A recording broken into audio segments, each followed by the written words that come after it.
warahmatullahi wabarakatuh. Kami dari kelompok 5 atas nama Mariam Heldiana Jene dan Aditya akan menyampaikan materi mata kuliah Hukum Administrasi Negara dengan tema Sistem Pemerintahan Negara Republik Indonesia. Yang pertama saya akan menjelaskan tentang lembaga negara menurut Undang-Undang Dasar 1945. Kalau mau jujur, suatu aturan hukum tidak bisa lepas dari aspek manusia, bahkan ia sesungguhnya berpusat pada manusia.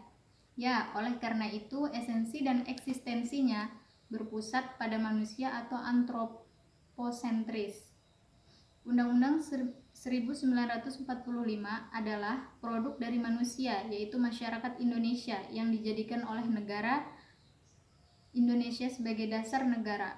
Oleh karena itu dijelaskan dalam pembukaan Undang-Undang 1945 bahwa Undang-Undang 1945 tidak dapat diubah sebab secara material memuat Pancasila, dasar filsafat negara Republik Indonesia. Dan karena itu terletak pada kelangsungan hidup negara Proklamasi 17 Agustus 1945 yang hanya satu kali terjadi dan merupakan fakta sejarah yang tidak mungkin terulang lagi. Yang pertama, pengertian lembaga negara. Istilah lembaga negara tidak dijumpai dalam Undang-Undang 1945. Konstitusi RIS 1949 secara eksplisit menyebut Presiden, Menteri-Menteri, Senat, Dewan Perwakilan Rakyat atau DPR.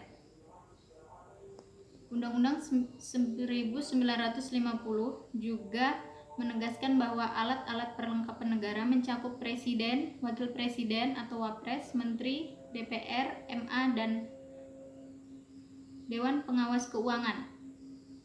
Maka dapat dikatakan secara definitif alat-alat perlengkapan suatu negara yang lazim disebut sebagai lembaga negara adalah institusi yang dibentuk guna melaksanakan fungsi-fungsi negara.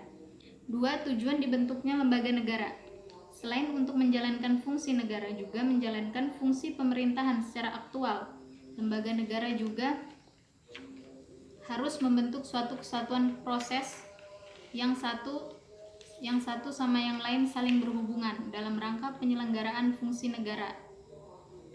Atau istilah yang digunakan Profesor Sri Somantri adalah actual governmental process. Jadi meskipun dalam prakteknya tipe lembaga-lembaga negara yang diadopsi setiap negara bisa berbeda.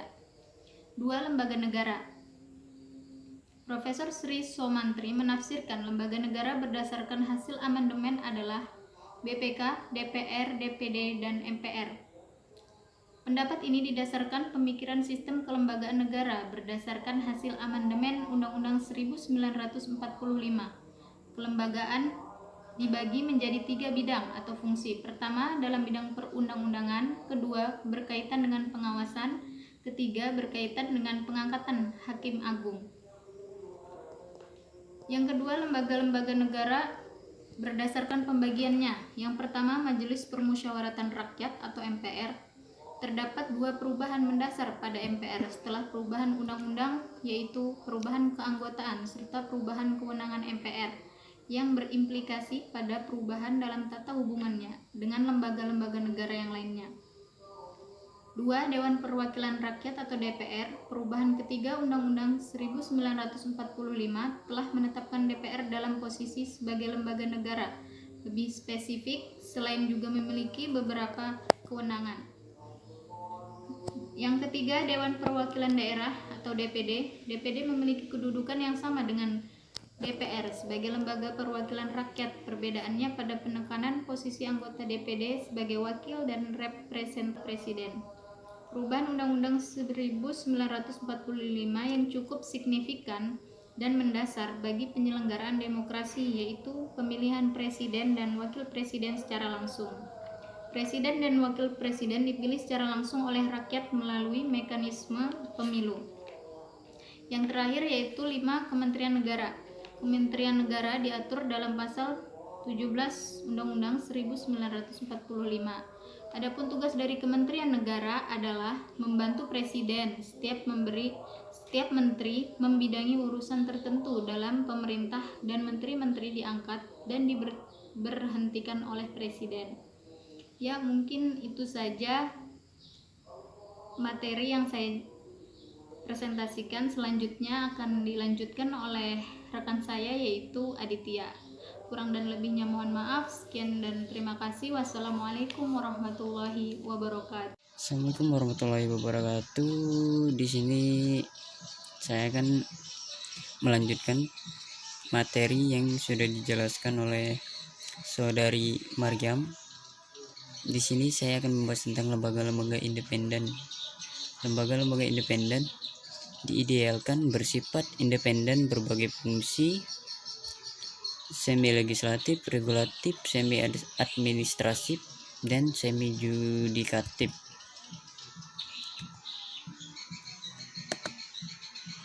Lembaga independen terdiri dari KPU, Komnas HAM, TNI, Bank Indonesia, dan negara kepolisian.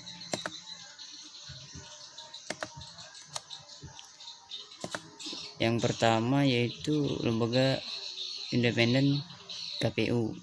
Tugas dan wewenang KPU yang pertama merencanakan pemilu kedua menetapkan organisasi dan tata cara pemilu, ketiga mengkoordinasikan, menyelenggarakan dan mengendalikan pemilu, keempat menetapkan peserta pemilu, kelima menetapkan daerah pemilihan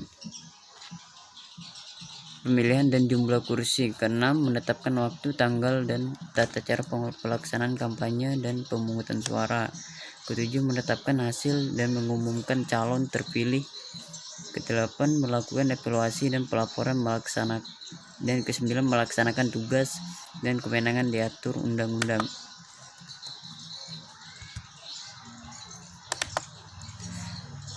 Yang kedua yaitu lembaga Komnas HAM. Di sini dijelaskan pada pasal 1 Kepres nomor 50 tahun 1993. Dalam rangka meningkatkan pelaksanaan HAM di Indonesia, dibentuk suatu komisi yang bersifat nasional dan diberi nama Komisi Nasional Hak Asasi Manusia, yang selanjutnya dalam keputusan Presiden ini disebut Komisi Nasional.